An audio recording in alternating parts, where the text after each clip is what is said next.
Para falar agora, mostrar para vocês, né, a fisiopatologia do do edema pulmonar agudo, tá? Fisiopatologia. Como é a forma dessa patologia? Olha lá os alvéolos, onde há a troca gasosa. Vamos voltar lá atrás. A troca gasosa é feita pelos alvéolos, onde as hemácias elas vão colocar ali dentro o oxigênio e retirar o dióxido de carbono. Então os alvéolos ficam cheios de líquido, tá? É aí que o paciente morre afogado. O paciente se sente afogado. Quando há um revertério glória, né? A gente consegue botar o paciente de pé de novo. Quando não, o paciente vai ao óbito. Por quê? Por conta deste acúmulo de líquido nos alvéolos. O sufocamento, tá? Então os alvéolos e os brônquios ficam repletos de líquido. É assim que ocorre a fisiopatologia. Então, quando falar edema agudo de pulmão, ou edema, né, pulmonar agudo, vocês na mente de vocês ponham que os alvéolos estão cheios de líquido, colocando o líquido dentro de um pulmão que é para ser ar.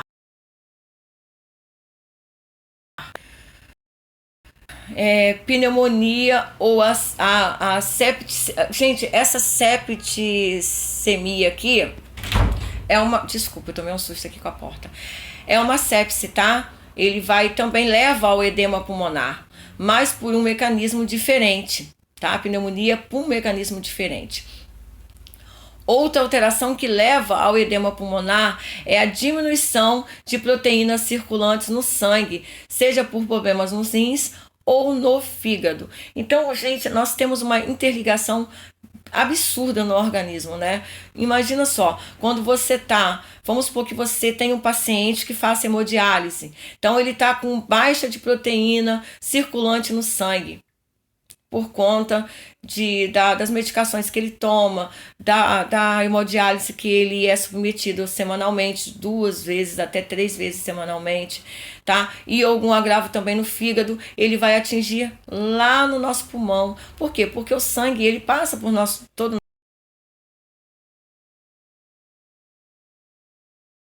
nosso corpo. São muito interligados. Então, assim, ocorre um problema lá nos rins, vai acarretar lá em cima nos nossos pulmões, né?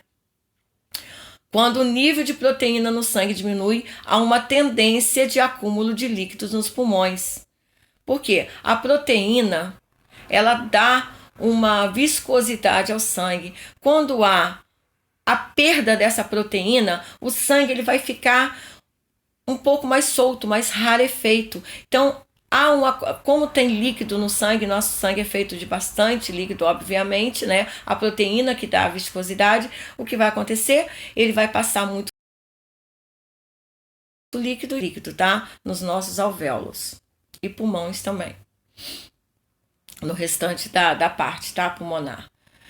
As reações alérgicas por uso de medicações, uso de narcóticos para dor, né? Morfina, por exemplo, ou como droga de abuso.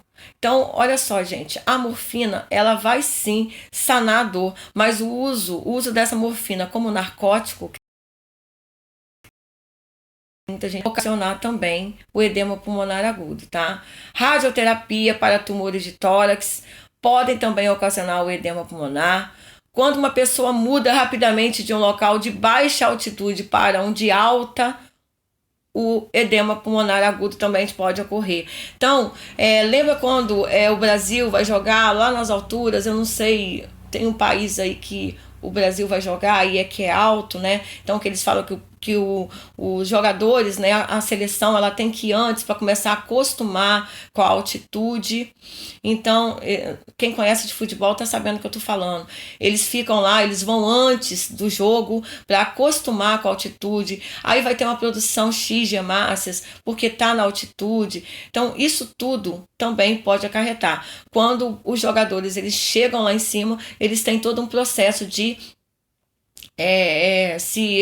se adaptar, né, uma adaptação naquele local e corre esse risco aí, não é uma coisa maluca, corre esse risco aí, tá? Por isso que eles vão antes para adaptação e para monitorar. E aí?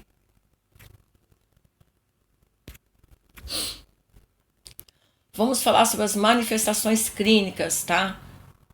Nesta doença. Dispneia que normalmente piora com as atividades. Então vocês podem perceber que é bastante parecido com a doença que nós estávamos estudando antes, que é o DPOC. Dispneia que normalmente piora com as atividades. Ortopneia, o paciente só respira bem quando está sentado. Ortopneia significa da forma que ele está, né? A posição desse paciente. Então ele respira melhor quando está praticamente sentado no leito. Você coloca ele bem sentado a 90 graus. Ele respira melhor. Quando você deita a cama desse paciente, ele começa com dispneia de novo. Tosse produtiva, que pode ou não ser sanguinolenta ou espumosa, como eu falei ali atrás da minha paciente que eu perdi ontem, tá? A tosse foi sanguinolenta, teve um pouco de espuma. Foi aí que eu gritei lá pro médico correr com a paciente para o trauma. Hipertensão, você vai ver que os sinais vitais desse paciente, e você vai ver que ele está com a pressão a mais, taquicardia, você percebe na contagem de pulso, tá?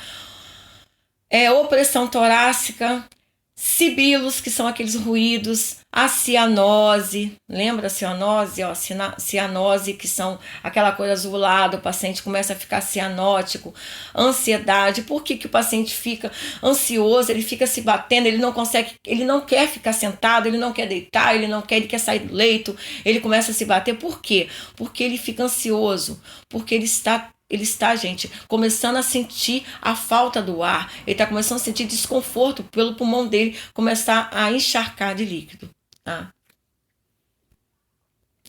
Essa figurinha aqui mostra, né, ali o líquido no pulmão, né, como o paciente fica. Aqui o edema de membros inferiores, mais uma vez. Pensa aí, ó, o cacifo aí, ele apertou ali com o dedinho os membros inferiores do paciente, pode ser tornozelo, pode ser onde ele está fazendo o mesmo, fez aquele cálifo positivo, tá? Relatado na evolução de enfermagem, passado para o médico. Então você já viu o paciente com dispneia, você já observou o paciente tossindo, e nessa tosse tá saindo sangue. O paciente espumando aqui nos cantinhos da boca, às vezes mesmo na toalha, em algum lugar que ele está ali tossindo. Verificou os sinais vitais, você viu que o paciente está com hipertensão, ele está com uma súbita, um aumento de pressão. Você vai lá nos membros inferiores, faz o cacifo. Olha só, gente, olha só quantas características que leva você a falar edema agudo de pulmão. É edema agudo de pulmão. Você tem autoridade para falar, doutor, o paciente está fazendo um edema agudo de pulmão. E ele vai lá e vai relatar que você viu mesmo. E ele vai lá confiar em você porque você é um bom técnico, você consegue observar sinais e sintomas desse paciente. Que você seja um técnico safo, um técnico que percebe na hora. Quem fica com o paciente 24 horas é você. É você que tem que observar nas madrugadas se o paciente está tendo um edema agudo. O médico vai estar descansando, o médico vai estar fazendo outras coisas. E você está lá, beira-leito do paciente, observando sinais e sintomas. Clínica médica, eu falo para vocês de cadeira, porque só aqui no Tamoios eu tenho 12 anos de clínica médica. Então eu falo para vocês, técnico em clínica médica tem que saber sinais e sintomas. Tem, ou você vai perder todos os seus pacientes. Depois que ele morre, que você vai ver o que ele tinha. Tem que saber, tem que estudar sinais e sintomas, tem que observar, tem que olhar para o paciente como um todo. Não é só olhar o paciente, fazer medicação ali na via, dar um banho, trocar uma fralda. Não, olhar o paciente como um todo. Por que ele não quer conversar comigo hoje? Por que ele está com essa falta de ar? Por que ele está com edema? Ontem não estava, ontem me passaram, eu vi o relato, não tinha nada. Por que isso? Por que aquilo? Temos que ser questionados. Um olhar holístico, um olhar como um todo nesse paciente. Céfalo podálico, tá? Da cabeça aos pés. Olha só esse edema aqui, gente, que tem também cacifo, tá? Por favor, não é possível alguém ver um paciente assim, não conseguir diagnosticar alguma coisa, o que está havendo com o paciente.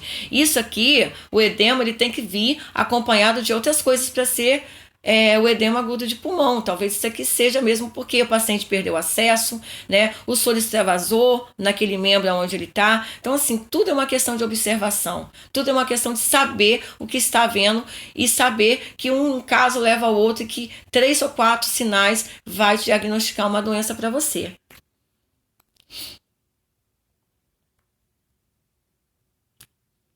Paciente aqui, desculpa, gente, paciente aqui, ele tá em posição sentada, você pode botar ele deitado que ele vai se sentar. Ele precisa desta posição, tá? Que é a ortopneia, ele precisa ser confortável, tá?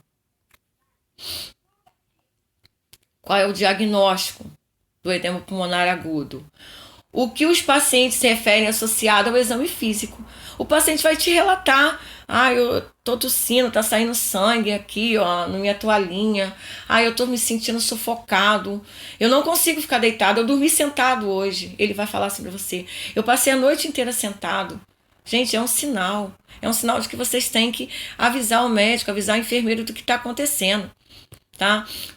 Histórico de doença prévia do coração ou dos pulmões. Se você sabe que o paciente ainda tem histórico, né, de cardiopatia ou de pneumopatia, mais um sinal que você tem que levar em conta. História anterior do uso de medicações, radiografia ou TC que ele já tenha feito, confirma o excesso de líquido nos pulmões, ou que ele já tenha feito agora, nesse momento, como ele passou para você o que tem, o médico vai falar assim: vamos fazer uma TC, vamos fazer um raio-x, para a gente poder ver o que está acontecendo. E nesse momento o médico vê lá, tá, o excesso de líquido nos pulmões.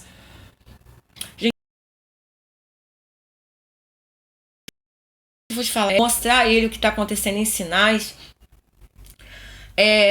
Talvez a gente perca o paciente por conta de uma bobeirinha danada. Ele tá assim assado. Vamos fazer. Você pode sugerir. Não é legal fazer um raio-x se ele não pedir, no caso, né? Porque ele vai pedir. Ele vai fazer e vocês vão descobrir rapidamente e tentar sanar esse mal. Então, assim, nós somos assim, gente. É tão importante o papel do técnico, eu não sei nem explicar para vocês, tá? Quanto salvamos vidas ali dentro com a nossa sapiência, tá? Nós temos que ser sábios, nós temos que saber sinais e sintomas, nós temos que avisar antes, nós temos que ser aquele cachorro que fica lá fora latindo para poder proteger a casa, tá? Nós temos. A vida do paciente, ele fica mais nas nossas mãos, porque nós que ficamos ali 24 horas, que temos acesso a esses sinais e a esses sintomas, tá? Outros exames complementares podem ser solicitados pelo médico com o intuito de descobrir a causa dessa situação médica, tá? Aqui ele consegue perceber. Nossa, que isso? Gente, bonito, né? Os pinotes dele. Nossa, hipnotizaou bastante, né? Eu tô com o celular quebrado, gente. Eu tô falando aqui com vocês, mas eu tô com meu celular totalmente quebrado aqui, tá? A tela toda ruída. E eu vou dar uma parada para me botar lá naquele vídeo, tá? Naquele slide lá, porque a minha tela tá toda craquelada. E eu tenho que comprar outro, mas ainda não consegui fazer isso. Daqui a pouco eu volto com o vídeo de novo. Terrível, mas é verdade.